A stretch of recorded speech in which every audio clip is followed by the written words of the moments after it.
¿Qué pasaría si la figura de la Virgen María no fuera lo que siempre nos hicieron creer? ¿Y si detrás de su pureza proclamada se ocultara un fraude cuidadosamente tejido por siglos? Spinoza, con su mirada implacable, se atrevió a cuestionar lo que parecía intocable. Allí donde la Iglesia habló de santidad, él descubrió manipulación. Y entonces surge la pregunta inevitable: ¿cuántas otras verdades han sido disfrazadas de milagro para mantener el poder?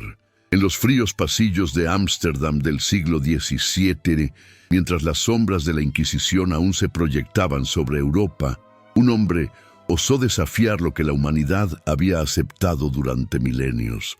Baruch Spinoza no era simplemente un filósofo, era un arqueólogo de la verdad, un cirujano del pensamiento que diseccionaba los dogmas con la precisión de quien conoce el precio de la honestidad intelectual. Su mirada se posó sobre uno de los pilares más sagrados del cristianismo, la figura de María, la Madre de Jesús. ¿Pero qué vio realmente Spinoza cuando apartó el velo de la devoción popular? La historia oficial nos cuenta que María fue una joven judía elegida divinamente para dar a luz al Salvador, una virgen pura, inmaculada, un recipiente santo para la encarnación de Dios. Pero ¿no resulta extraño que esta narrativa tenga ecos tan familiares en las mitologías anteriores al cristianismo? ¿Acaso la mente humana no tiende a repetir los mismos patrones cuando necesita explicar lo inexplicable? Spinoza observó, con su característica frialdad analítica, cómo las tradiciones se construyen sobre otras tradiciones, cómo los mitos se transforman y adaptan según las necesidades políticas y sociales de cada época. En su estudio de las Escrituras, no encontró a una divinidad interviniendo milagrosamente en los asuntos humanos, sino a seres humanos desesperados por encontrar significado en un universo que parecía indiferente a sus súplicas. Pero ¿qué evidencia histórica real existía sobre esta María que la Iglesia había elevado a alturas casi divinas? Los evangelios, escritos décadas después de los supuestos eventos, presentaban versiones contradictorias y fragmentarias. Algunos ni siquiera mencionaban el nacimiento virginal. ¿No es curioso que algo tan fundamental para la fe cristiana fuera tratado con tal inconsistencia por sus propios textos fundacionales? El filósofo holandés profundizó en las raíces paganas del cristianismo primitivo. Descubrió que la figura de la Madre Virgen, que da a luz a un Salvador, no era una innovación cristiana, sino un arquetipo que se repetía en múltiples culturas. Isis en Egipto, que concibió a Horus sin intervención masculina; Devaki en la India, Madre Virgen de Krishna; Coatlicue entre los aztecas, quien fue fecundada por una pluma que cayó del cielo. ¿Coincidencias? ¿O acaso la mente humana, en su búsqueda de lo trascendente, recurre siempre a los mismos símbolos? Spinoza no se conformaba con observar paralelos superficiales. Su genio radicaba en identificar los mecanismos psicológicos y sociales que daban vida a estos mitos. La figura de la Madre Virgen no era solo un símbolo religioso, era una herramienta de control social. Al establecer la pureza sexual como el estándar más elevado de virtud femenina, las autoridades religiosas creaban un ideal imposible que mantenía a las mujeres en un estado perpetuo de inferioridad moral. Pero ¿cómo se había logrado que millones de personas creyeran en algo tan obviamente construido sobre fundamentos míticos? Spinoza entendió que el poder de un mito no radica en su veracidad histórica, sino en su capacidad para satisfacer necesidades emocionales profundas. La gente necesitaba creer en la pureza, en la intervención divina, en la posibilidad de que lo ordinario pudiera transformarse en extraordinario. La historia de María ofrecía todo esto empaquetado en una narrativa que apelaba tanto al corazón como a la necesidad de esperanza. El filósofo sefardí analizó cómo la Iglesia primitiva había tomado elementos del judaísmo, del paganismo greco-romano y de los cultos mistéricos orientales para crear una síntesis que resultara atractiva para las masas del Imperio Romano.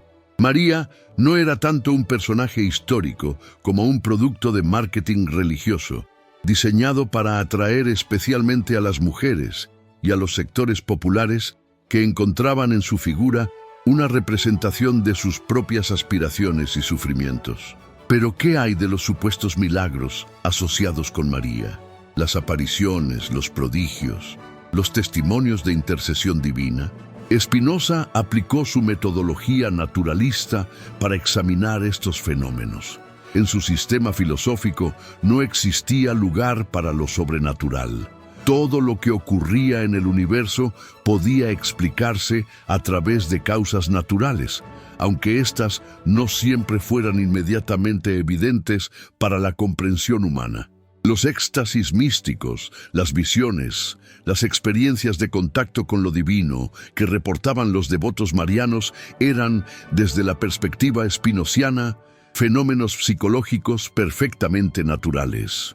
La mente humana, bajo ciertas condiciones de estrés, expectativa y fervor religioso, podía generar experiencias subjetivas tan vívidas que parecían completamente reales. ¿No era esto una explicación más plausible que asumir la intervención sobrenatural? Pero Spinoza fue más allá del simple escepticismo. Reconoció que estos fenómenos, aunque naturales, cumplían funciones sociales importantes. Los milagros marianos proporcionaban consuelo a los afligidos, esperanza a los desesperados y un sentido de comunidad a los creyentes. El problema surgía cuando estas funciones psicológicas y sociales se confundían con verdades metafísicas, cuando lo que era útil se presentaba como lo que era verdadero.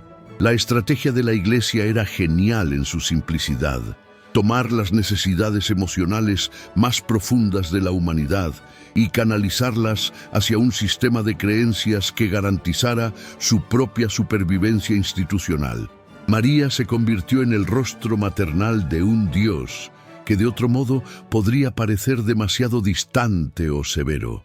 Era la intercesora perfecta, la que ablandaba el corazón divino con su compasión femenina. Pero ¿qué ocurría cuando se examinaban los textos bíblicos sin los filtros de la tradición eclesiástica? Spinoza se embarcó en este análisis con la meticulosidad de un investigador forense. Lo que encontró fue aún más revelador que lo que había anticipado. Los evangelios más antiguos apenas mencionaban a María. Su protagonismo había crecido exponencialmente a medida que el cristianismo se institucionalizaba y necesitaba símbolos más poderosos para competir con las religiones establecidas. El Evangelio de Marcos, considerado el más antiguo, presenta a María de manera casi marginal. No hay relato del nacimiento virginal, no hay exaltación de su pureza especial. Es simplemente la madre de Jesús, una mujer más entre muchas que seguían al predicador Galileo. ¿Cómo se transformó esta figura relativamente menor en la reina del cielo venerada por 1.000 millones de personas? Spinoza trazó esta evolución con la precisión de un historiador y la perspicacia de un sociólogo. En los primeros siglos del cristianismo, las comunidades cristianas competían no solo con las religiones paganas tradicionales, sino también entre sí por definir la ortodoxia. Cada grupo necesitaba elementos distintivos que atrayeran conversos y mantuvieran la lealtad de los fieles existentes. La figura de María se prestaba perfectamente para esta competencia simbólica. Su supuesta virginidad la conectaba con las diosas vírgenes del paganismo, pero su maternidad la hacía accesible y comprensible para las mujeres comunes. Su sufrimiento al pie de la cruz la convertía en una figura de compasión universal, mientras que su asunción al cielo le otorgaba el estatus divino necesario para interceder ante Dios. Pero ¿qué precio había pagado la humanidad por aceptar esta construcción mítica como verdad histórica? Spinoza identificó consecuencias profundas y duraderas. La idealización de la virginidad había creado una dicotomía tóxica entre la pureza y la sexualidad femenina. Las mujeres reales, que no podían cumplir con el estándar imposible de María, quedaban relegadas a una categoría inferior, marcadas por el pecado original de su naturaleza sexual. Además, la promoción de María como modelo femenino supremo había reforzado la subordinación de las mujeres al establecer que su valor más elevado residía en su capacidad para servir a los propósitos divinos sin cuestionar, para sufrir en silencio y para encontrar su realización únicamente a través de la maternidad. ¿Cuánto potencial humano había sido desperdiciado por esta construcción ideológica? El filósofo holandés también examinó las implicaciones políticas de la devoción mariana. Los gobernantes habían descubierto rápidamente que los pueblos devotos a María eran más dóciles, más dispuestos a aceptar el sufrimiento terrenal con la esperanza de recompensas celestiales. La figura de la Madre Dolorosa que acepta resignadamente el dolor se convirtió en un modelo de ciudadanía ideal desde la perspectiva de quienes ostentaban el poder. ¿Y qué hay de los enormes recursos económicos que la Iglesia había acumulado a través del culto mariano? Las peregrinaciones, las donaciones, las indulgencias vendidas en nombre de María habían financiado catedrales, ejércitos y estilos de vida lujosos para la jerarquía eclesiástica. El supuesto fraude no era solo teológico, tenía dimensiones económicas muy reales y mesurables. Spinoza contempló el paisaje intelectual de su época y se preguntó, ¿por qué tan pocas personas se atrevían a cuestionar estas construcciones obviamente artificiales? La respuesta la encontró en la comprensión de cómo funcionaba realmente la mente humana. Las creencias religiosas no se evaluaban primariamente por su correspondencia con la realidad, sino por su capacidad para proporcionar seguridad psicológica y cohesión social. La duda, especialmente sobre temas tan fundamentales como la naturaleza de lo divino, generaba ansiedad. Era más fácil y psicológicamente más cómodo aceptar las verdades establecidas que embarcarse en la incierta búsqueda de la verdad. Pero ¿no era precisamente esta comodidad intelectual lo que había permitido que el supuesto fraude se perpetuara durante tantos siglos? El genio de Spinoza radicaba en su capacidad para mantener simultáneamente la compasión por la condición humana y la inflexibilidad en la búsqueda de la verdad. Entendía por qué las personas necesitaban creer en María, pero se negaba a permitir que esta comprensión emocional nublara su juicio racional. ¿No era esto precisamente lo que distinguía al filósofo del devoto? La disposición a seguir el argumento hacia donde condujera, independientemente de las consecuencias emocionales. Al examinar los concilios ecuménicos donde se habían definido los dogmas marianos, Spinoza descubrió no la revelación progresiva de verdades eternas, sino los procesos políticos muy humanos a través de los cuales las facciones eclesiásticas habían negociado sus diferencias teológicas. Los debates sobre si María había sido concebida sin pecado original, sobre si había permanecido virgen después del parto, sobre si había sido asunta corporalmente al cielo, revelaban no la búsqueda desinteresada de la verdad, sino las luchas por el poder dentro de la estructura institucional de la Iglesia. ¿Cómo había sido posible que decisiones tomadas por grupos de hombres en contextos históricos específicos se presentaran posteriormente como verdades reveladas directamente por Dios? Esta pregunta iba al corazón de lo que Spinoza consideraba el fraude fundamental de la religión organizada, la transformación de lo humano en divino, de lo contingente en absoluto, de lo político en sagrado. La construcción de la figura mariana había requerido siglos de elaboración teológica, de refinamiento doctrinal, de creación artística y de promoción institucional.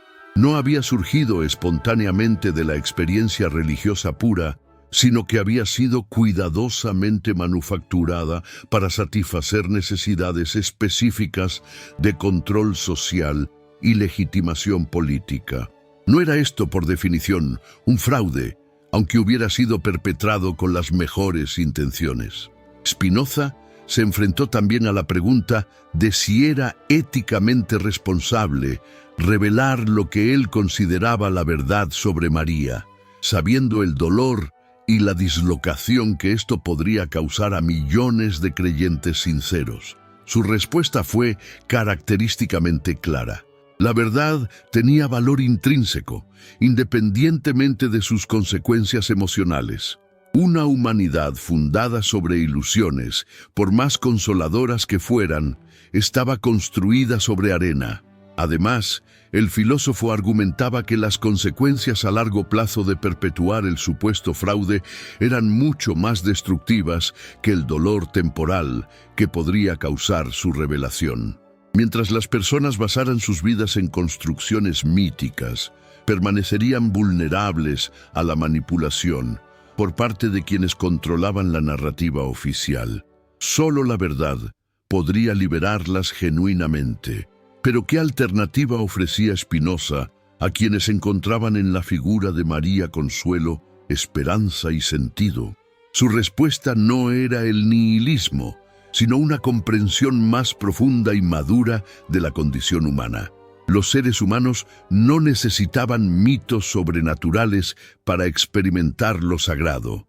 Podían encontrar significado y trascendencia en la comprensión de su lugar dentro del orden natural del universo.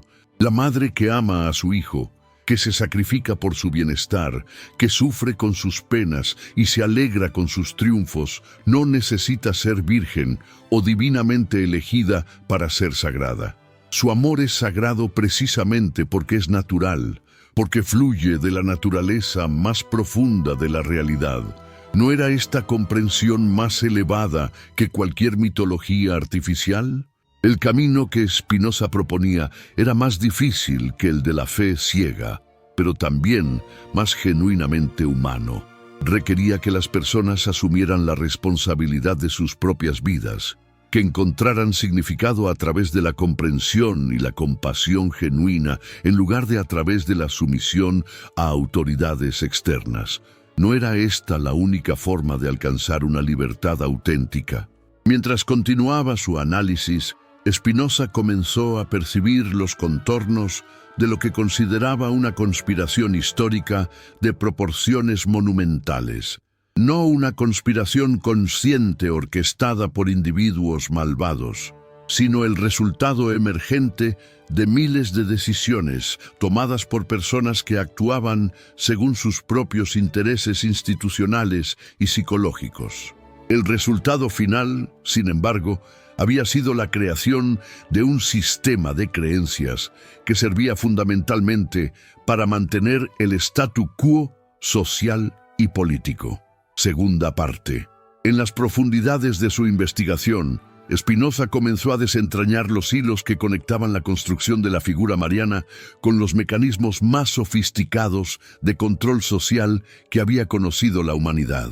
¿Cómo era posible que una supuesta verdad espiritual hubiera servido tan eficazmente para mantener estructuras de poder terrenal durante casi 2 milenios? El filósofo examinó los textos patrísticos con la meticulosidad de un detective, buscando las huellas de la transformación que había convertido a una mujer judía del primer siglo en la reina del cielo venerada por multitudes. Lo que encontró fue aún más revelador que lo que había anticipado. Un proceso deliberado y sistemático de mitificación que había requerido la supresión de evidencias contrarias y la fabricación de nuevas narrativas que justificaran dogmas previamente inexistentes. Los padres de la Iglesia no habían sido simples transmisores de tradiciones recibidas, sino arquitectos activos de una nueva realidad teológica. Cada generación había añadido elementos a la figura mariana, respondiendo a las necesidades pastorales y políticas de su tiempo. Pero ¿en qué momento esta evolución natural se había convertido en manipulación consciente?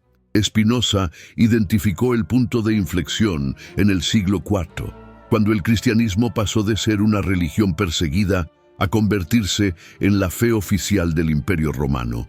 Súbitamente, los líderes cristianos se encontraron con la necesidad de competir no solo por almas, sino por el control de recursos materiales y poder político.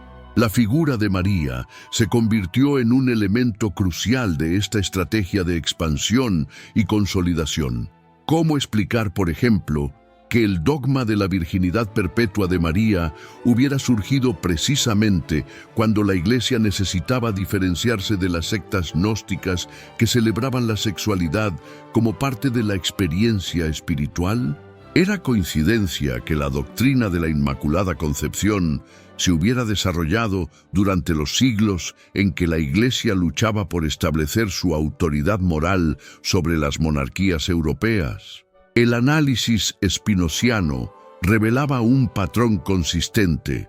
Cada nuevo dogma mariano había servido para resolver problemas políticos o teológicos específicos que enfrentaba la institución eclesiástica en momentos históricos particulares. La supuesta revelación progresiva no era más que adaptación pragmática disfrazada de inspiración divina, pero el fraude era aún más profundo.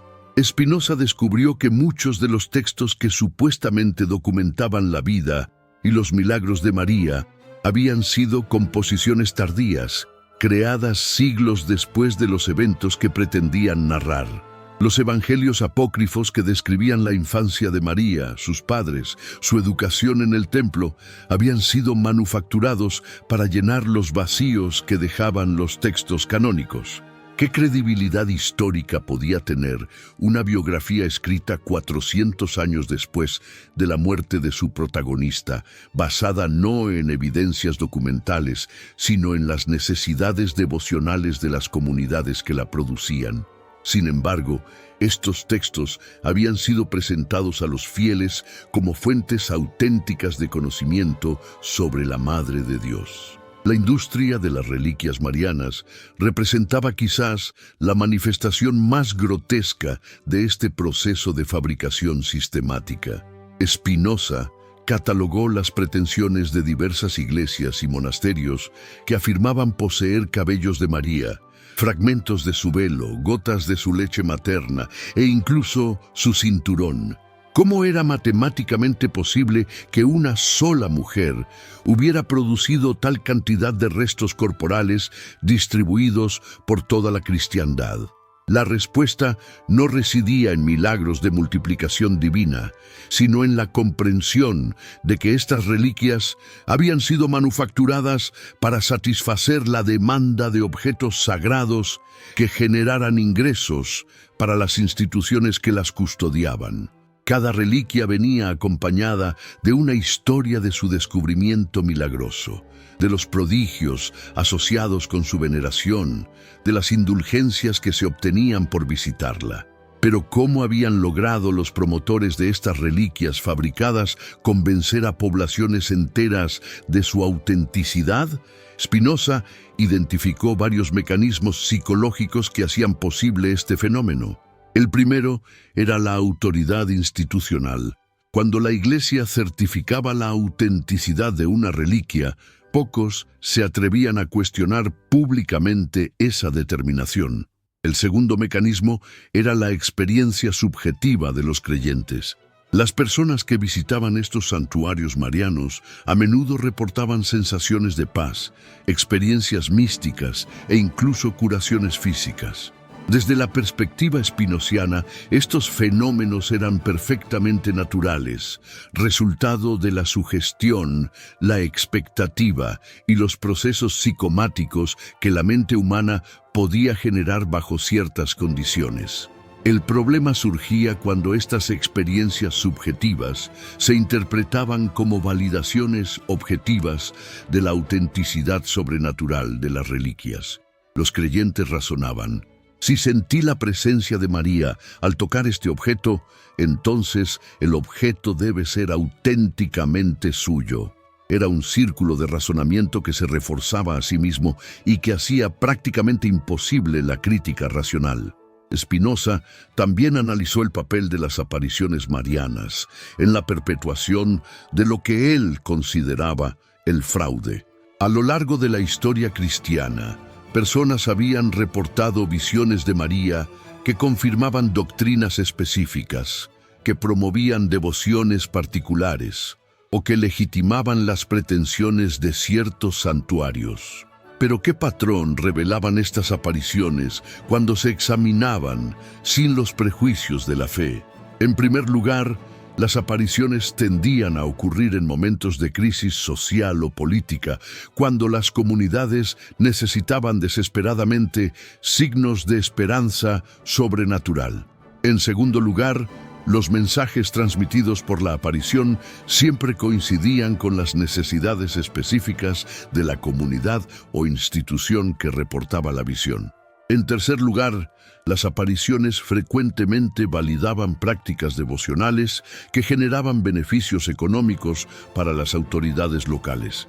Era plausible que una entidad sobrenatural interviniera tan conveniente y sistemáticamente para resolver problemas terrenales de legitimidad institucional y solvencia financiera. La explicación más parsimoniosa era que estas apariciones representaban proyecciones psicológicas de las necesidades y expectativas de quienes las experimentaban.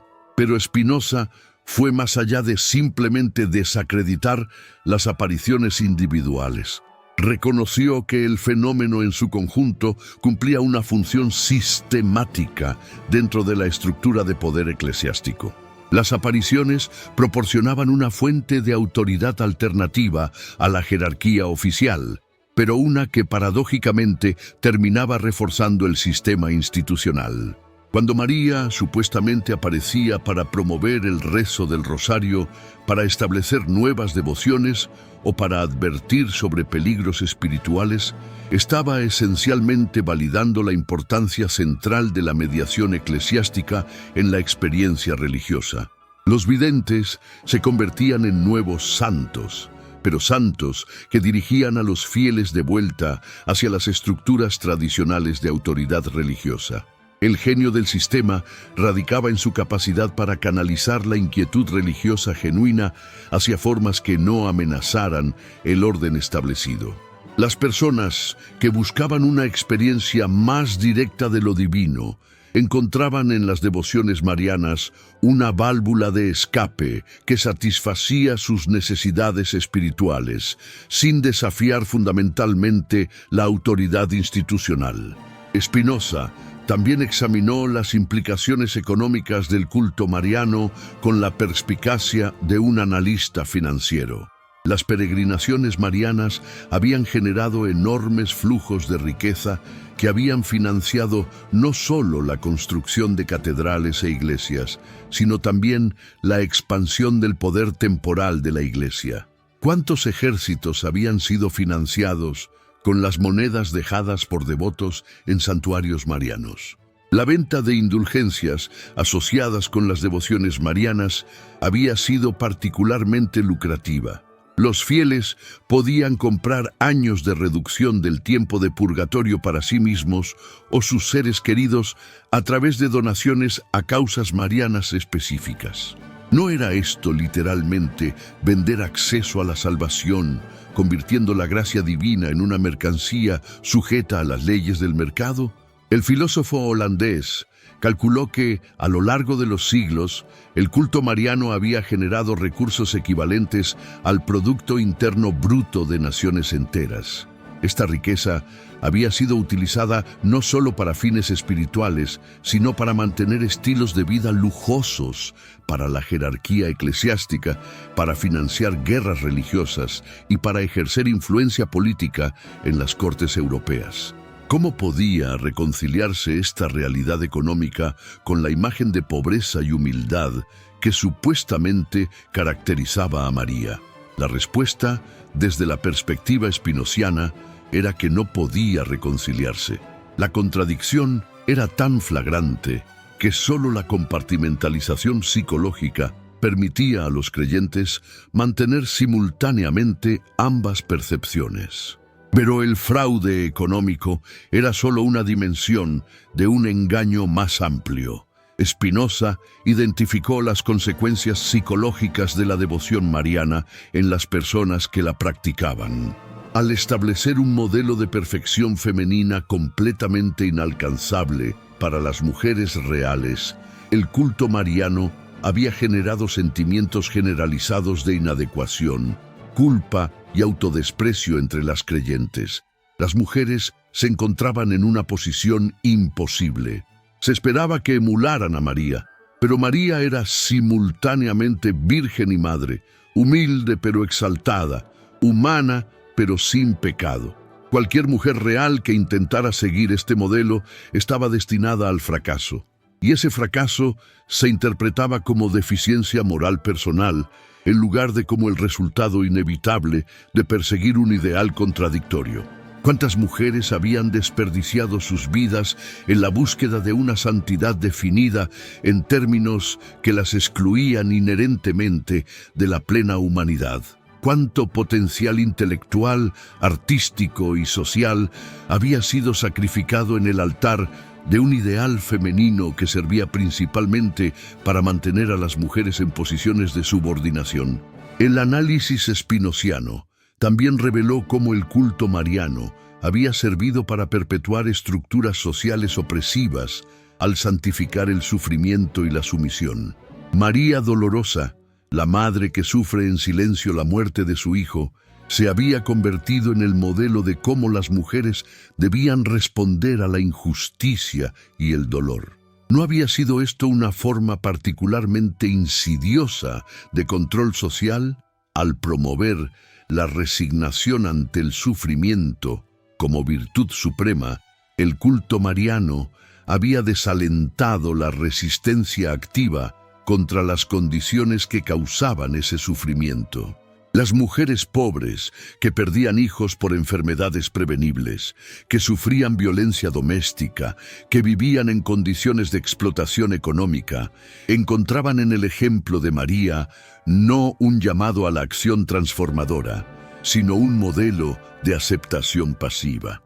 Spinoza se preguntó si este no había sido precisamente el propósito implícito del culto mariano: crear una población de mujeres que aceptaran su subordinación como expresión de virtud espiritual. ¿Qué mejor forma de mantener el orden social establecido que convencer a la mitad de la población de que su sufrimiento era sagrado? El filósofo también examinó las dimensiones teológicas del supuesto fraude. Los dogmas marianos habían requerido elaboraciones doctrinales cada vez más complejas y contradictorias.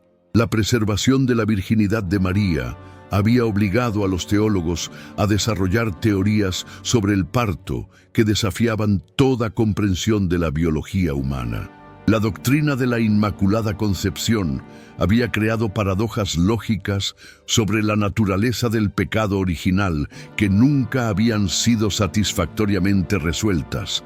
¿Por qué habrían desarrollado los teólogos sistemas tan elaborados y problemáticos si hubieran estado simplemente transmitiendo verdades reveladas?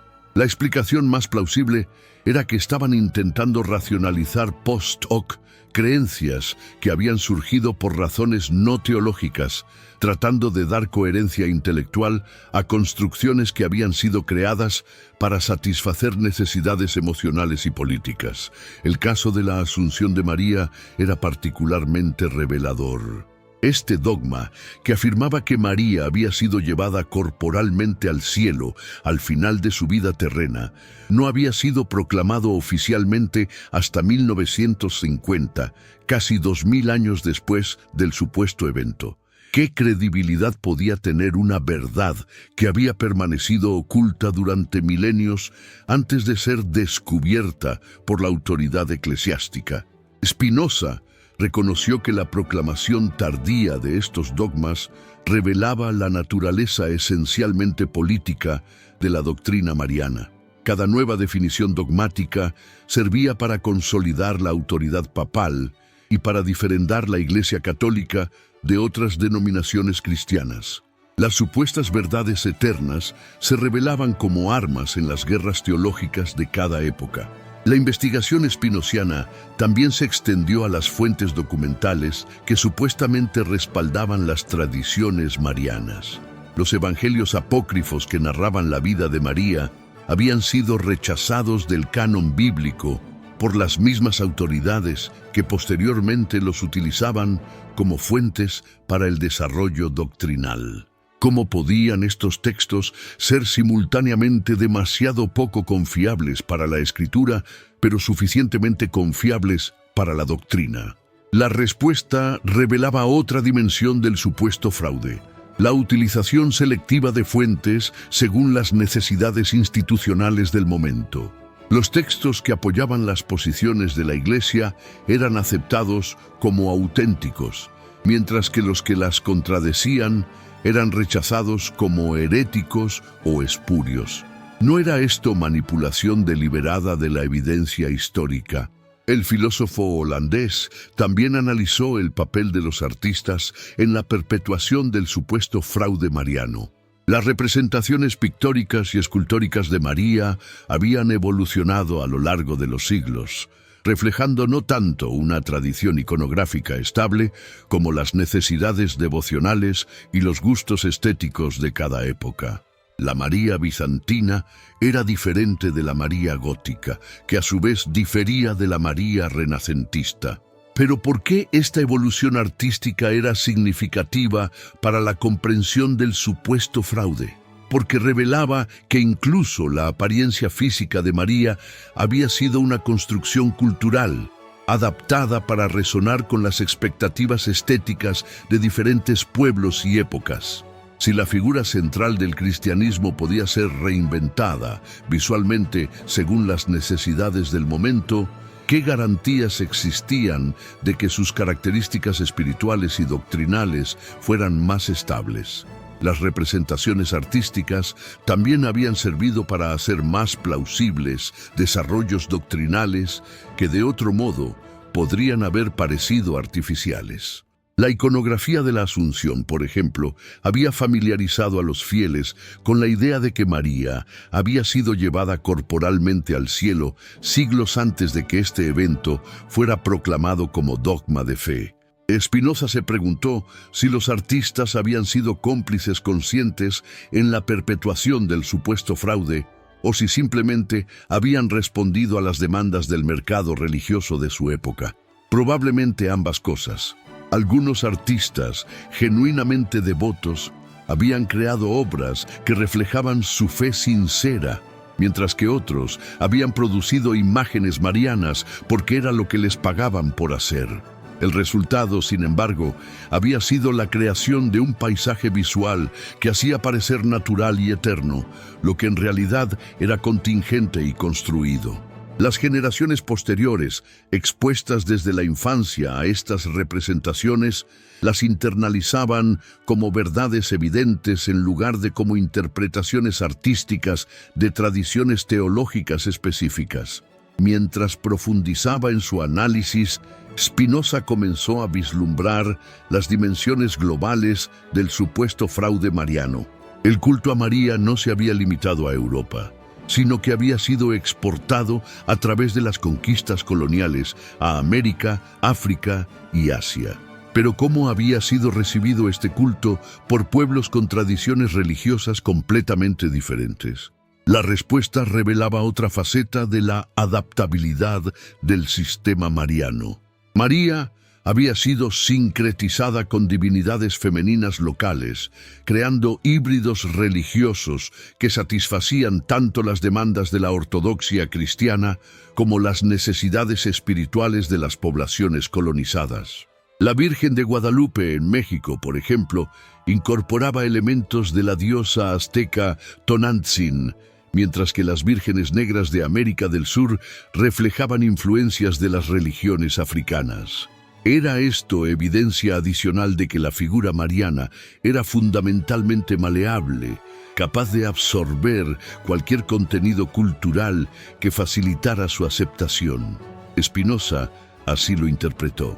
La universalidad aparente del culto mariano no reflejaba la realidad de una figura histórica específica, sino la capacidad de un arquetipo simbólico para adaptarse a diversas necesidades psicológicas y culturales. El filósofo también examinó las resistencias que el culto mariano había encontrado a lo largo de la historia y cómo éstas habían sido sistemáticamente suprimidas o neutralizadas. Los primeros cristianos que cuestionaban la virginidad de María habían sido declarados herejes. Los reformadores protestantes que rechazaban la intercesión mariana habían sido perseguidos. Los eruditos que aplicaban métodos histórico-críticos a las tradiciones marianas habían sido silenciados o marginados. ¿No revelaba este patrón de supresión sistemática de la crítica que las autoridades eclesiásticas eran conscientes de la vulnerabilidad de sus afirmaciones? Si las tradiciones marianas hubieran estado basadas en evidencias sólidas, ¿por qué habría sido necesario prohibir su examen crítico? La investigación de Spinoza también lo llevó a considerar las alternativas históricas que habían sido suprimidas en el proceso de construcción de la ortodoxia mariana. Los primeros siglos del cristianismo habían conocido una diversidad de perspectivas sobre María que había sido posteriormente eliminada en favor de una versión única y oficialmente sancionada. Algunos grupos cristianos primitivos habían venerado a María como una figura sabia y poderosa, pero sin los elementos de virginidad perpetua e inmaculada concepción que posteriormente se volverían centrales. Otros la habían considerado una mujer ordinaria cuyo único mérito había sido su disposición a servir los propósitos divinos. ¿Qué habría sido del cristianismo si estas perspectivas alternativas hubieran prevalecido? La respuesta a esta pregunta contrafáctica era imposible de determinar con certeza, pero Spinoza especuló que un cristianismo sin la mariología elaborada habría sido menos susceptible a la manipulación institucional y más centrado en los aspectos éticos y filosóficos de las enseñanzas de Jesús. ¿No habría sido este un desarrollo más saludable para la humanidad? Tercera parte. En la culminación de su investigación, Spinoza se enfrentó a la pregunta más desafiante de todas. ¿Qué significaban estos descubrimientos para el futuro de la humanidad? Si la figura de María había sido efectivamente una construcción artificial diseñada para servir intereses institucionales, ¿cómo debería responder una humanidad comprometida con la verdad y la justicia? El filósofo holandés reconoció que la simple exposición del supuesto fraude no sería suficiente para libertar a la humanidad de sus efectos. Las creencias religiosas no funcionaban primariamente en el nivel racional. Estaban enraizadas en necesidades emocionales profundas que no desaparecerían simplemente por ser sometidas al análisis crítico. ¿Cómo podría ofrecerse una alternativa que satisficiera estas necesidades sin recurrir a la mitología artificial? La respuesta spinoziana no era el nihilismo, sino la construcción de una espiritualidad basada en la comprensión verdadera de la naturaleza humana y del cosmos. En lugar de buscar lo sagrado en figuras sobrenaturales fabricadas, la humanidad podría encontrar trascendencia genuina en la contemplación de la realidad natural y en el cultivo de las capacidades más elevadas de la mente humana. Pero ¿podría esta alternativa filosófica satisfacer las necesidades emocionales que la figura de María había servido durante tantos siglos? Spinoza creía que sí, pero reconocía que requeriría un proceso de educación y desarrollo cultural que podría tomar generaciones. El primer paso era crear conciencia sobre la naturaleza construida de las tradiciones religiosas establecidas. Esta tarea era particularmente delicada porque implicaba desafiar creencias que proporcionaban significado y consuelo a millones de personas. Spinoza no era insensible al sufrimiento que podría causar la revelación de lo que él consideraba la verdad sobre María. Pero no era el sufrimiento temporal de la desilusión preferible al sufrimiento permanente de vivir en la mentira. El filósofo también reconoció que el supuesto fraude mariano no era un fenómeno aislado, sino parte de un patrón más amplio de manipulación institucional que caracterizaba no solo a la religión, sino también a la política y a otras formas de autoridad social. La metodología que había aplicado para desentrañar la construcción de la figura mariana podría ser utilizada para examinar otras creencias e instituciones que se presentaban como naturales e inmutables.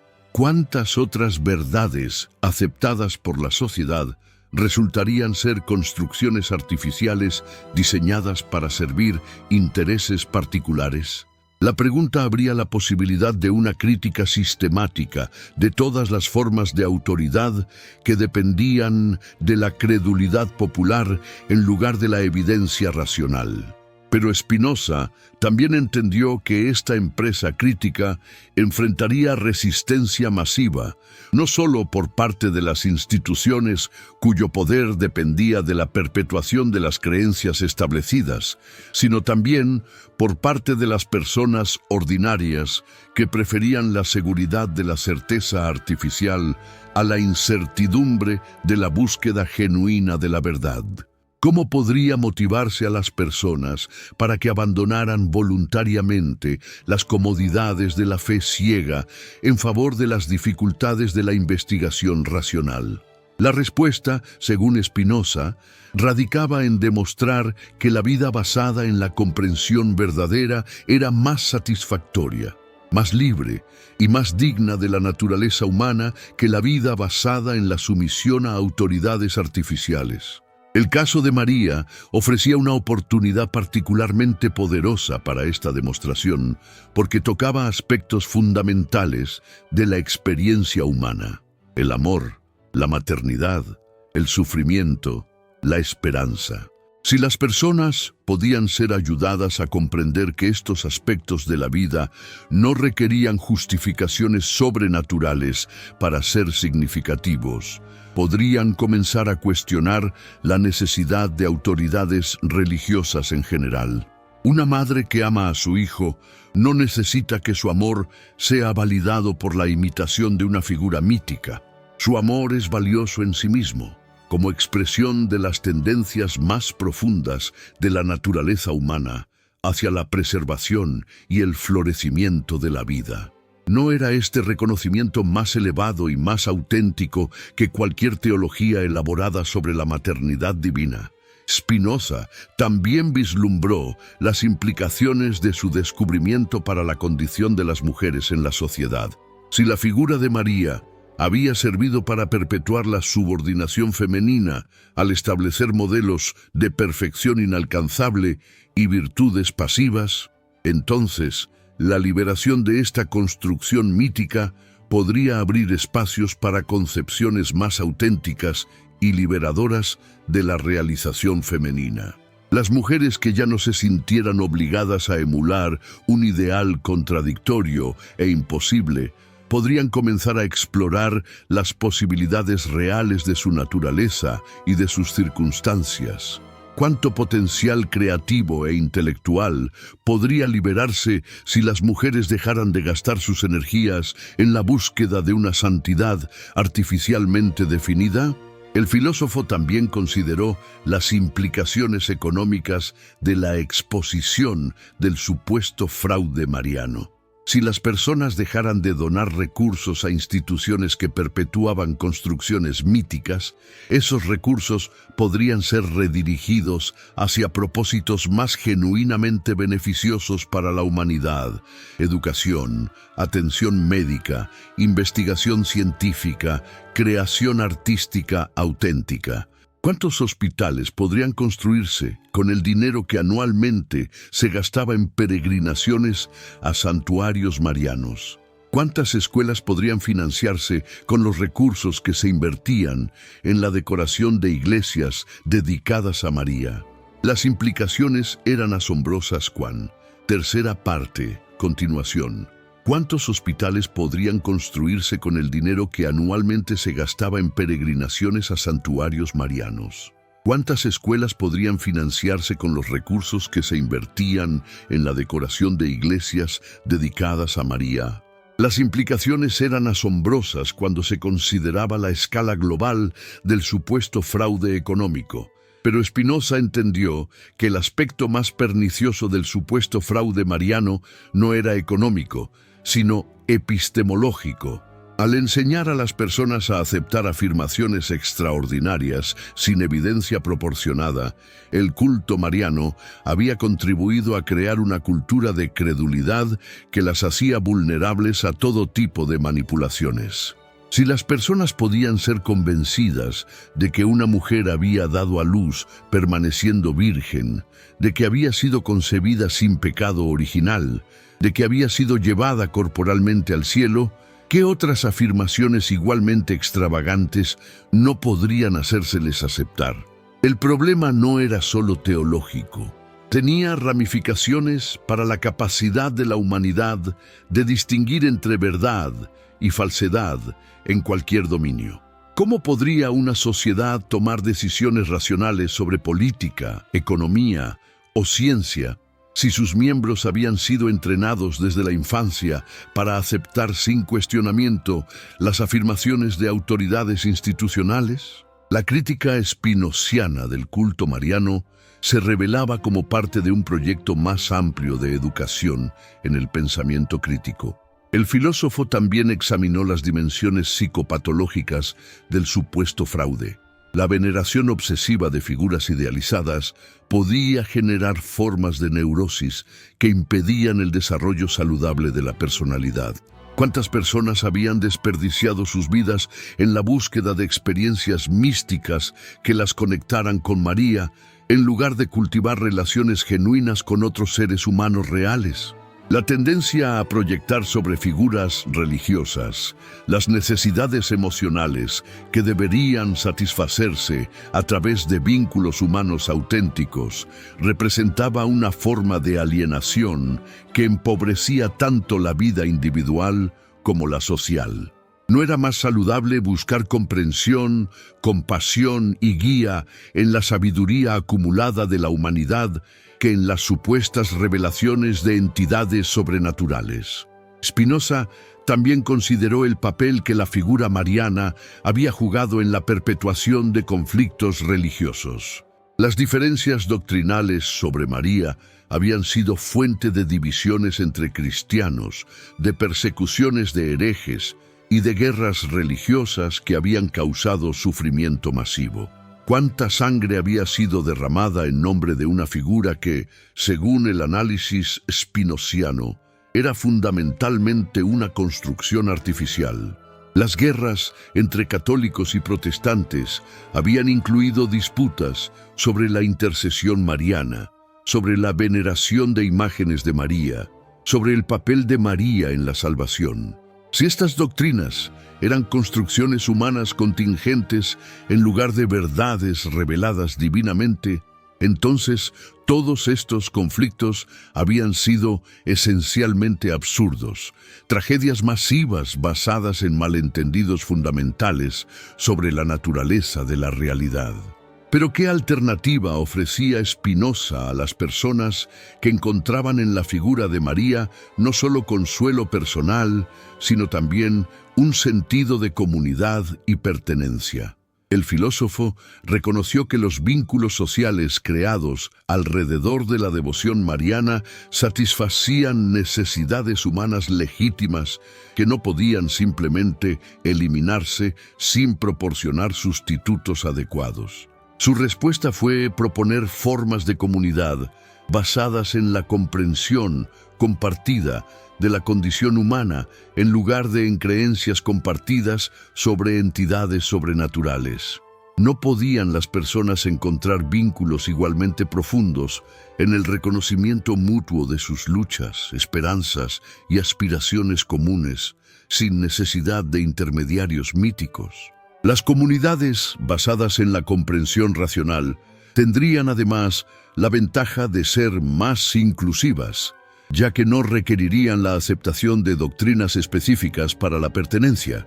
Cualquier persona comprometida con la búsqueda honesta de la verdad y con el bienestar común podría participar, independientemente de su trasfondo cultural o religioso. Spinoza también vislumbró las posibilidades liberadoras que se abrirían si la humanidad pudiera liberarse de la necesidad de autoridades religiosas mediadoras. En lugar de buscar la salvación a través de la intercesión de María, las personas podrían asumir la responsabilidad de su propio desarrollo espiritual y moral. ¿No era esta una perspectiva más dignificante de la naturaleza humana? La autonomía moral e intelectual que resultaría de esta liberación permitiría formas más auténticas de creatividad y realización personal. En lugar de gastar energías tratando de conformarse a modelos externos imposibles, las personas podrían explorar las posibilidades únicas de su propia naturaleza y circunstancias. El filósofo holandés también reconoció que la transición hacia una humanidad liberada del supuesto fraude mariano no sería fácil ni rápida. Requeriría no solo la exposición intelectual de las construcciones artificiales, sino también el desarrollo de alternativas emocional y socialmente satisfactorias. ¿Cómo podría facilitarse este proceso de transformación cultural? La educación sería fundamental, pero no la educación tradicional, que se limitaba a transmitir información, sino una educación que desarrollara las capacidades críticas y creativas de las personas. Los estudiantes necesitarían aprender no solo qué pensar, sino cómo pensar, cómo evaluar evidencias, cómo distinguir entre afirmaciones justificadas y meras especulaciones. También sería necesario crear nuevas formas de arte y expresión cultural que celebraran la belleza y el significado de la experiencia humana natural sin recurrir a elementos sobrenaturales. ¿No podía la maternidad ser tema de obras tan profundas y conmovedoras como las que habían sido inspiradas por la figura mítica de María? Spinoza imaginó una cultura futura en la que las madres fueran honradas no como imitaciones de una figura religiosa idealizada, sino como expresiones auténticas de las tendencias más profundas de la naturaleza hacia el cuidado y la preservación de la vida. ¿No sería esta una forma más genuina de reconocimiento y celebración? El proceso de liberación también requeriría el desarrollo de nuevas instituciones sociales que proporcionaran los servicios de apoyo emocional y comunitario que tradicionalmente habían sido monopolizados por las instituciones religiosas. ¿Por qué no podían existir centros comunitarios laicos que ofrecieran consejería, celebraran hitos importantes de la vida y proporcionaran espacios para la reflexión y la meditación? Estas instituciones alternativas tendrían la ventaja de estar basadas en principios transparentes y democráticos en lugar de en autoridades doctrinales incuestionables. Sus miembros podrían participar como iguales en la determinación de sus propósitos y métodos, en lugar de como receptores pasivos de enseñanzas reveladas. Spinoza también consideró las objeciones que inevitablemente se harían a su análisis del supuesto fraude mariano.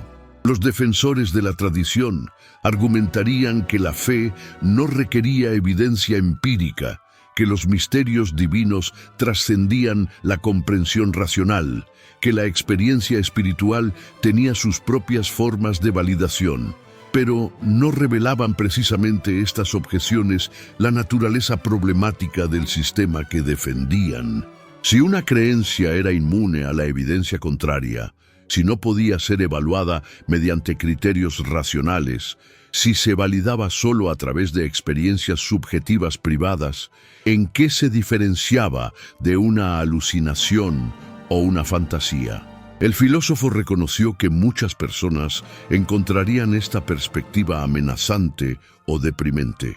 La posibilidad de que sus creencias más preciadas fueran construcciones artificiales era emocionalmente desafiante. Pero no era precisamente esta resistencia emocional evidencia adicional de que algo estaba fundamentalmente mal con un sistema de creencias que no podía sobrevivir al escrutinio racional. Spinoza argumentó que la verdad, por difícil que fuera de aceptar inicialmente, era siempre preferible a la ilusión. Una vida basada en la comprensión auténtica de la realidad, aunque fuera más difícil y menos consoladora que una vida basada en fantasías reconfortantes, era más digna de la naturaleza racional del ser humano. Además, el filósofo creía que las personas que lograran liberarse de las construcciones artificiales descubrirían formas de satisfacción y significado más profundas y duraderas que las que ofrecían las religiones tradicionales. La comprensión verdadera de la naturaleza humana y del cosmos era una fuente inagotable de asombro y reverencia que no requería elementos sobrenaturales para ser profundamente conmovedora.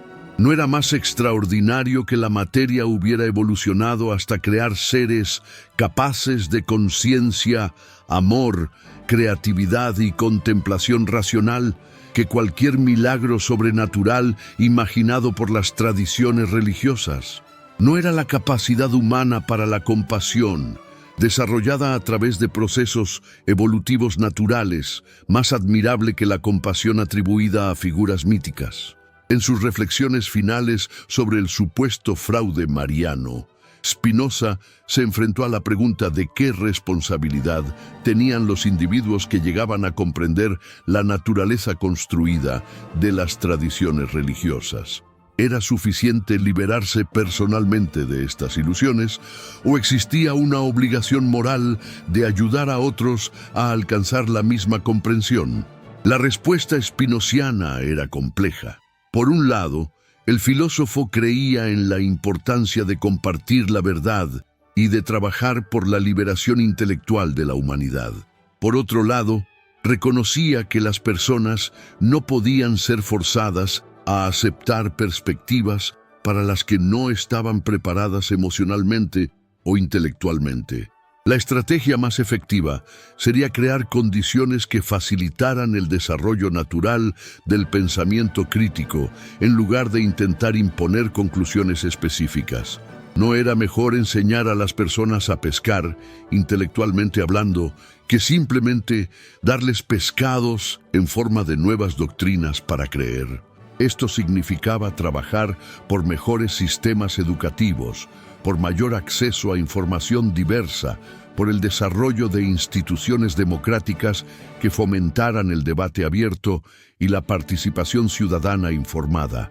El objetivo no era reemplazar una ortodoxia con otra, sino crear una cultura en la que la ortodoxia en sí misma fuera vista con sospecha.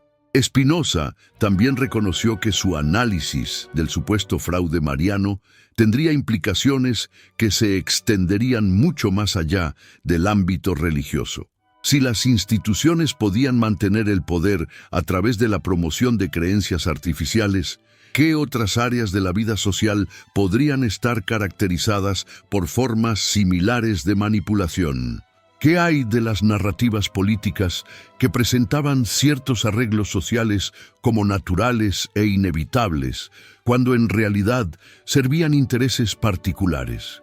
¿Qué hay de las ideologías económicas que justificaban la desigualdad extrema como resultado de leyes inmutables del mercado? ¿Qué hay de las tradiciones culturales que perpetuaban formas de discriminación y opresión? La metodología crítica que había aplicado al caso de María podría ser una herramienta poderosa para el análisis de todas estas construcciones sociales. El resultado podría ser una transformación fundamental de la comprensión humana sobre la naturaleza de la autoridad, la tradición y la verdad. Al final de su investigación, Spinoza llegó a una conclusión tanto liberadora como desafiante. La humanidad tenía la capacidad de crear su propio significado sin necesidad de autoridades externas, pero también tenía la responsabilidad de hacerlo de manera consciente e informada.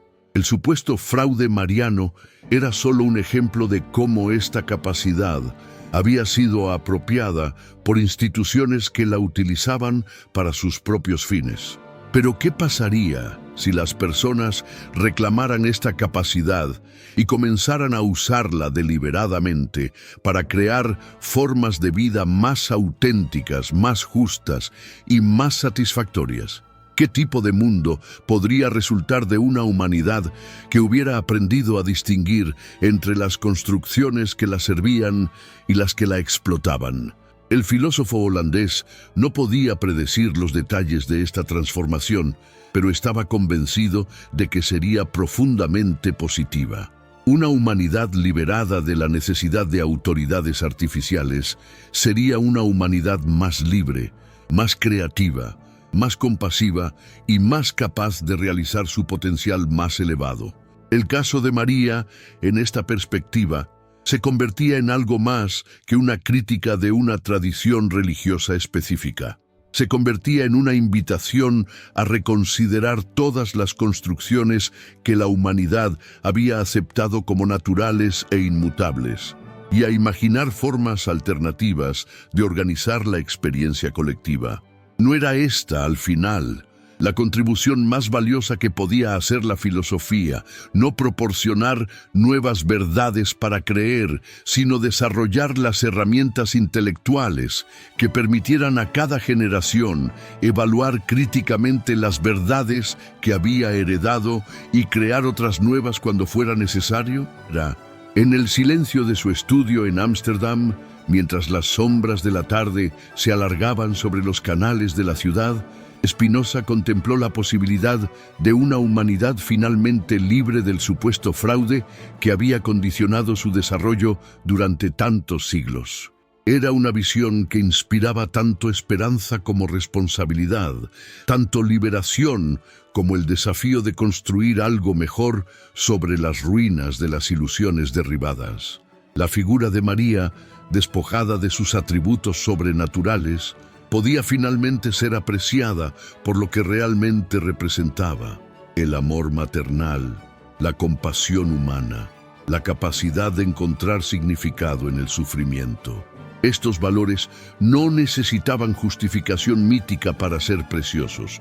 Eran preciosos precisamente porque surgían de la naturaleza más profunda de la realidad, de la tendencia de la vida hacia la preservación, el crecimiento y el florecimiento. Y no era esta comprensión, al final, más sagrada que cualquier construcción artificial que hubiera sido edificada sobre ella. Spinoza creía que sí, y en esa creencia encontraba no solo la justificación de su trabajo crítico, sino también la inspiración para imaginar un futuro en el que la humanidad pudiera finalmente ser digna de su propia grandeza natural, sin necesidad de disfraces sobrenaturales que solo servían para oscurecer su verdadera gloria. Entendo que você quer a terceira parte separadamente. Aqui está. Terceira parte. No auge de sua investigação mais audaciosa, Spinoza confrontou a questão que definiria o destino intelectual da humanidade.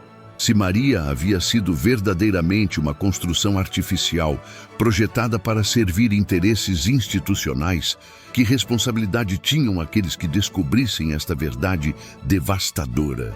Seria suficiente simplesmente expor o suposto engano? Ou existia uma obrigação moral mais profunda de reconstruir os alicerces da experiência humana sobre fundamentos autênticos? O filósofo holandês percebeu que estava diante de algo muito maior que uma simples crítica teológica. Havia descoberto os mecanismos através dos quais a própria realidade era construída e controlada por instituições que se beneficiavam da credulidade popular. Quantas outras verdades sagradas se desmoronariam sob o mesmo escrutínio implacável que havia aplicado à figura mariana? A metodologia spinoziana revelava um padrão perturbador. E cada dogma, cada tradição, cada autoridade que se apresentava como natural e eterna mostrava, sob análise cuidadosa, as marcas inconfundíveis da construção humana motivada por interesses específicos. Se isso era verdade para Maria, a segunda figura mais venerada do cristianismo, que outras construções poderiam resistir a uma investigação igualmente rigorosa? Mas Spinoza também compreendia a magnitude psicológica do que estava propondo. Pedir às pessoas que abandonassem suas crenças mais profundas não era simplesmente um exercício intelectual. Era solicitar que destruíssem os fundamentos sobre os quais haviam construído suas identidades, seus relacionamentos, seu senso de propósito e significado. Que direito tinha um filósofo de infligir tal devastação emocional, mesmo em nome da verdade? A resposta veio através de sua própria experiência de liberação intelectual. Quando havia se libertado das construções artificiais de sua própria tradição judaica, Spinoza não havia encontrado vazio ou desespero, mas uma forma de satisfação mais profunda e autêntica. Não era possível que outros pudessem experimentar a mesma transformação libertadora se fossem guiados através do processo com cuidado e compaixão? O filósofo começou a vislumbrar as dimensões revolucionárias de sua descoberta. O suposto engano mariano não era um fenômeno isolado, mas parte de um sistema global de controle que funcionava através da manufatura de necessidades artificiais e sua subsequente satisfação através de produtos institucionais. Quantas outras indústrias, religiosas, políticas, econômicas, dependiam da perpetuação de carências fabricadas? A devoção mariana havia criado um mercado espiritual onde as pessoas pagavam por acesso a algo que já possuíam naturalmente: a capacidade de amar, de encontrar significado, de experimentar transcendência. Não era isso a definição precisa de exploração? Fazer as pessoas pagarem por aquilo que já era seu por direito? Spinoza analisou as consequências sociais de gerações criadas dentro deste sistema de dependência artificial. Pessoas que haviam sido ensinadas desde a infância que sua salvação dependia da intercessão de Maria, naturalmente se tornavam adultos incapazes de confiar em sua própria capacidade de julgamento moral e desenvolvimento espiritual. Como poderia uma sociedade democrática funcionar se seus membros haviam sido sistematicamente privados de confiança em suas próprias faculdades racionais? A investigação levou o filósofo a uma compreensão ainda mais perturbadora. O culto mariano havia servido como um sistema de controle de qualidade para a submissão popular. As pessoas que podiam ser convencidas a aceitar as contradições flagrantes dos dogmas marianos, virginidade perpétua, concepção imaculada, assunção corporal, demonstravam sua disposição a aceitar qualquer autoridade, não importava quão absurda. Era coincidência que as sociedades com maior devoção mariana também tendessem a ter populações mais dóceis politicamente? Ou havia uma conexão causal entre ensinar as pessoas a suspenderem seu julgamento crítico em assuntos religiosos e sua subsequente passividade diante de injustiças sociais? O padrão se repetia através da história. Governantes que promoviam ativamente o culto mariano frequentemente implementavam políticas que beneficiavam as elites às custas das massas. As pessoas que gastavam suas economias em peregrinações a santuários marianos tinham menos recursos para resistir à exploração econômica? Aquelas que canalizavam sua energia política para rezar o rosário tinham menos disponível para organizar mudanças sociais? Spinoza percebeu que estava confrontando não apenas um engano religioso, mas um sistema integrado de pacificação social. A figura de Maria havia sido perfeitamente projetada para drenar o potencial revolucionário das massas, redirecionando sua energia para atividades que reforçavam o status quo em vez de desafiá-lo. Mas como havia sido possível manter este sistema por tantos séculos sem que suas vítimas percebessem sua natureza exploratória? A resposta residia na genialidade psicológica da construção.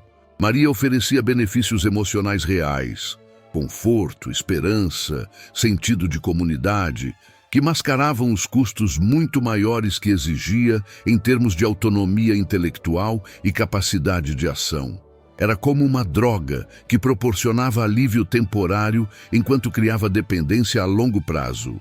As pessoas se sentiam melhor após suas devoções marianas, mas esta melhoria as tornava menos capazes de identificar e confrontar as causas reais de seus sofrimentos.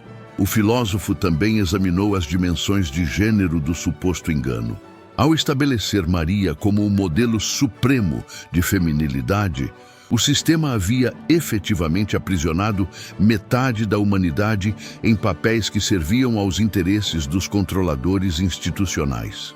Quantas mulheres de gênio haviam desperdiçado suas capacidades tentando imitar um ideal que as mantinha em subordinação perpétua?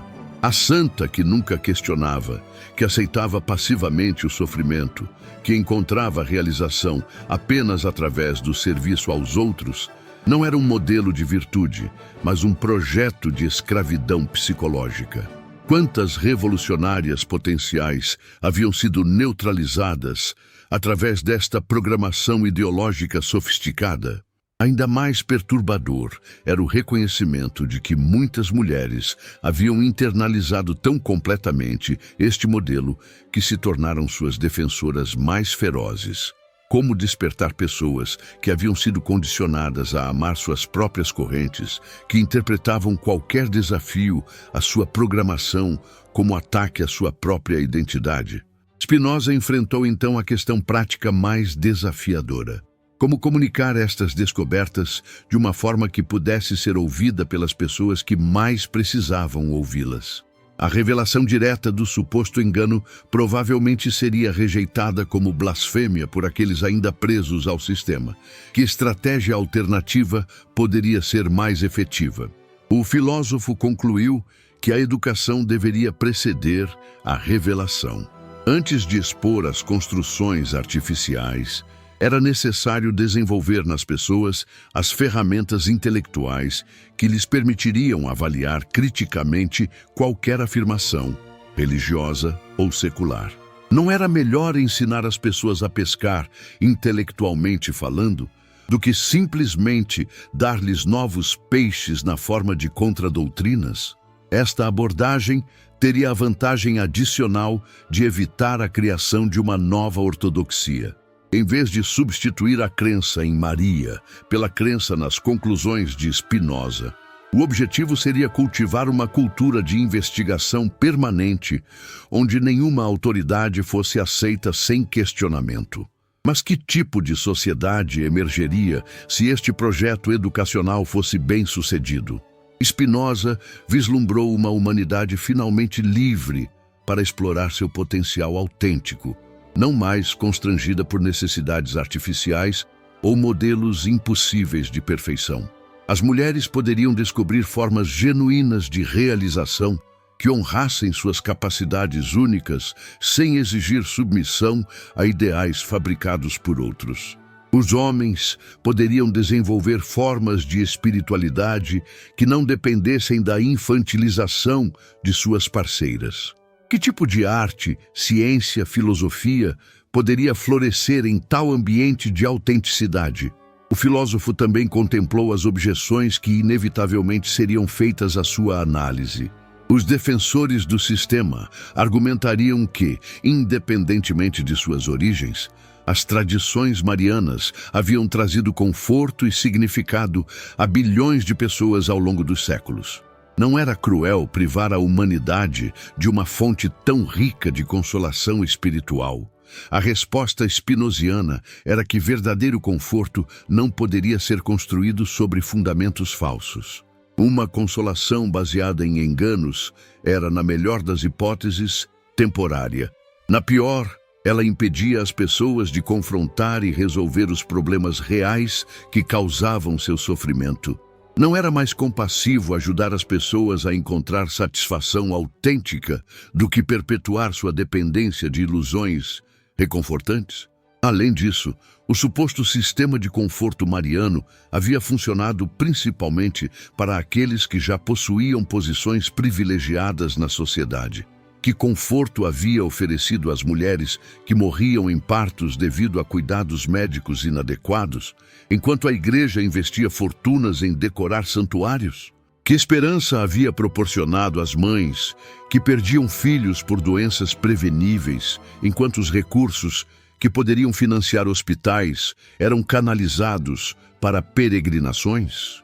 O verdadeiro teste moral de qualquer sistema não era se proporcionava conforto aos já confortáveis, mas se trabalhava efetivamente para aliviar o sofrimento desnecessário e expandir as oportunidades de florescimento humano. Pelos estes critérios, o culto mariano havia sido um fracasso espetacular, frequentemente agravando precisamente os problemas que afirmava resolver. Spinoza também examinou as implicações de sua descoberta para a compreensão da natureza humana. Se as pessoas podiam ser tão facilmente manipuladas através de construções míticas habilmente elaboradas, que esperança havia para o desenvolvimento de sociedades verdadeiramente justas e racionais? Mas esta não era precisamente a pergunta errada. Em vez de desesperar-se com a manipulabilidade humana, por que não focar na capacidade que havia tornado possível sua própria investigação? O mesmo aparato cognitivo que podia ser enganado também podia descobrir verdades, criar beleza, resolver problemas complexos. O desafio não era eliminar a influência social sobre o pensamento humano. Isso era impossível, mas assegurar que esta influência fosse exercida de maneiras que promovessem o florescimento humano em vez de sua exploração. Não poderiam as mesmas técnicas que haviam sido usadas para promover submissão ser redirecionadas para cultivar pensamento crítico, compaixão genuína e cooperação construtiva? A investigação de Spinoza também o levou a considerar as dimensões globais do suposto engano mariano. O culto havia sido exportado através das conquistas coloniais para sociedades que possuíam suas próprias tradições espirituais ricas e sofisticadas. Quantos sistemas de conhecimento indígena haviam sido destruídos para fazer espaço para uma construção artificial europeia? E que dizer das sincretizações que haviam ocorrido quando o culto mariano encontrou outras tradições? A Virgem de Guadalupe, por exemplo, havia incorporado elementos da deusa asteca Tonantzin. Isso representava uma forma de resistência cultural ou havia sido simplesmente outra estratégia de colonização que permitia a destruição de tradições autóctones através de sua aparente incorporação? Spinoza suspeitava da segunda interpretação.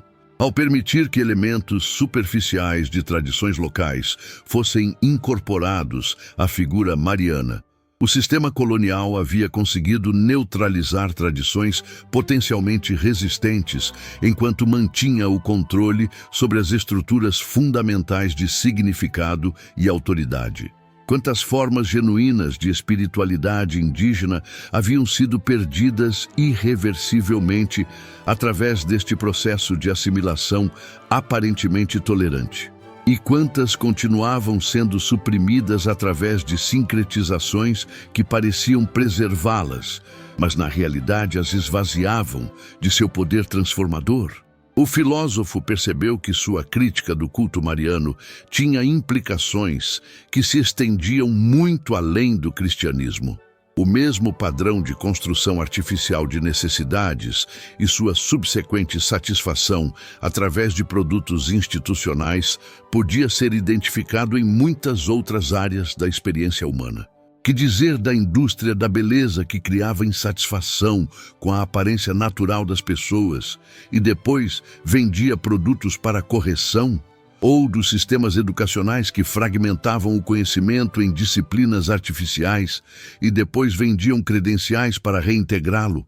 ou das estruturas econômicas que criavam escassez artificial e depois cobravam pelo acesso a recursos que poderiam ser abundantes. O suposto engano mariano começou a parecer apenas um exemplo particularmente bem-sucedido de um padrão muito mais amplo de exploração através da manufatura de dependências artificiais. Quantos outros aspectos da vida social poderiam ser transformados através da aplicação da mesma metodologia crítica que havia revelado a natureza construída do culto mariano? Mas Spinoza também reconheceu os perigos de generalizar excessivamente a partir de sua descoberta. Nem todas as tradições ou instituições eram necessariamente explorativas. Algumas genuinamente serviam necessidades humanas autênticas e promoviam formas construtivas de desenvolvimento pessoal e social. Como distinguir entre construções benéficas e prejudiciais? O critério proposto pelo filósofo era simples, mas poderoso. Qualquer sistema que exigisse a suspensão do julgamento crítico como condição para a participação deveria ser considerado suspeito. Tradições autênticas poderiam ser questionadas, examinadas, modificadas quando necessário. Apenas as construções artificiais precisavam se proteger através da proibição de investigação. Esta distinção proporcionava uma ferramenta prática para a avaliação contínua de todas as formas de autoridade social. Em vez de aceitar ou rejeitar tradições em massa, as pessoas poderiam desenvolver a capacidade de participar seletivamente em práticas que genuinamente servissem seus interesses, enquanto resistiam àquelas que buscassem explorá-las. Spinoza também contemplou o papel que os intelectuais deveriam desempenhar neste processo de despertar social. Era suficiente para filósofos e cientistas simplesmente produzirem conhecimento? Ou havia uma responsabilidade mais ativa de assegurar que este conhecimento chegasse àqueles que poderiam beneficiar-se mais de sua aplicação? A resposta era complicada, pelo reconhecimento de que o conhecimento por si só era insuficiente para a transformação social. As pessoas podiam conhecer intelectualmente a natureza construída de suas crenças, mas ainda serem incapazes de se libertar emocionalmente de sua influência. Que tipo de pedagogia seria necessária para facilitar não apenas a compreensão, mas a transformação genuína? O filósofo concluiu que a educação libertadora deveria ser simultaneamente intelectual, emocional e prática. Não bastava expor as construções artificiais. Era necessário também cultivar as capacidades emocionais que permitissem às pessoas tolerar a incerteza e encontrar significado através da investigação ativa, em vez da submissão passiva. E que dizer das habilidades práticas necessárias para criar alternativas às instituições exploradoras? As pessoas precisariam aprender não apenas a criticar sistemas existentes, mas a imaginar e implementar formas melhores de organizar a experiência coletiva. Como poderia este tipo de educação transformadora ser proporcionada dentro de sistemas educacionais que frequentemente serviam para perpetuar o status quo? Spinoza vislumbrou a necessidade de novas formas de instituições educacionais que operassem segundo princípios diferentes daqueles das academias tradicionais. Em vez de transmitir conhecimento de autoridades para receptores passivos, estas instituições facilitariam a investigação colaborativa onde todas as vozes fossem valorizadas e onde o questionamento fosse celebrado em vez de desencorajado. Mas como poderiam tais instituições ser criadas e sustentadas dentro de sociedades dominadas por sistemas que se beneficiavam da ignorância e passividade populares? O filósofo reconheceu que a transformação social genuína exigiria estratégias simultaneamente reformistas e revolucionárias. No nível reformista, seria possível trabalhar dentro de instituições existentes para expandir gradualmente os espaços de questionamento crítico e investigação independente. Não havia sempre alguns indivíduos, dentro de qualquer sistema, dispostos a apoiar mudanças construtivas, especialmente quando estas pudessem ser apresentadas de maneiras que não ameaçassem diretamente seus interesses. No nível revolucionário, seria necessário criar estruturas paralelas que demonstrassem na prática a viabilidade de formas alternativas de organização social. Que melhor forma de convencer as pessoas da superioridade de sociedades baseadas na investigação crítica do que proporcionar exemplos viventes de como tais sociedades poderiam funcionar? Spinoza também considerou o papel da arte e da cultura na transformação social. As construções míticas, como a figura mariana, haviam conseguido se enraizar tão profundamente na consciência popular, parcialmente através de sua expressão artística poderosa. Não poderiam formas igualmente poderosas de arte ser criadas para celebrar valores de investigação, autenticidade e florescimento humano genuíno? O filósofo imaginou obras artísticas que capturassem a beleza da investigação científica, a emoção da descoberta intelectual, a satisfação profunda de relacionamentos baseados em compreensão mútua genuína, em vez de papéis artificialmente prescritos. Porque a arte inspirada pela compreensão verdadeira da natureza deveria ser menos comovente do que aquela baseada em fantasias sobrenaturais. Na verdade, Spinoza argumentava que o oposto era verdadeiro. Uma arte que celebrasse a capacidade humana real para amor, criatividade e transcendência através da compreensão seria mais profundamente satisfatória do que qualquer expressão baseada em idealizações impossíveis. Não era mais inspirador contemplar o que os seres humanos realmente haviam conseguido através de seus próprios esforços do que sonhar com milagres que nunca haviam ocorrido? Em suas reflexões finais, Spinoza confrontou a questão de como sua própria vida e trabalho deveriam ser modificados à luz de suas descobertas sobre o suposto engano mariano. Era suficiente ter alcançado a compreensão, ou havia uma obrigação de dedicar sua existência à liberação de outros da influência de construções artificiais similares? A resposta veio através de seu próprio conceito de alegria, como a experiência de capacidades expandidas.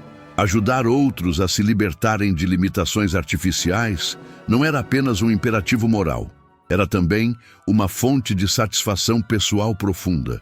Que maior alegria poderia haver do que participar na expansão da liberdade e capacidade humanas? Mas que legado deixaria para futuras gerações? Spinoza esperava que não fosse simplesmente outra doutrina para ser aceita ou rejeitada, mas um exemplo de como a investigação destemida poderia revelar verdades que transformassem a experiência humana. Não era este o verdadeiro propósito da filosofia?